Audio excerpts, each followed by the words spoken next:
Does CloudRaptor actually have access to your server? And what does that really mean for your security? Short answer, yes, but only in a controlled and secure way. CloudRaptor connects to your server using secure SSH credentials and installs the CloudRaptor agent. This agent handles monitoring, automation, and communication with your dashboard.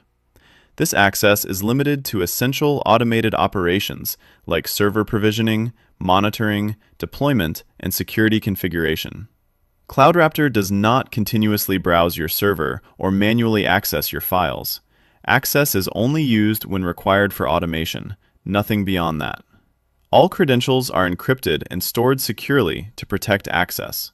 You still have full root control over your server at all times. You can revoke access anytime by removing the server or credentials. So yes, CloudRaptor has access, but only for automation, not control. And that's how CloudRaptor keeps your server both powerful and secure.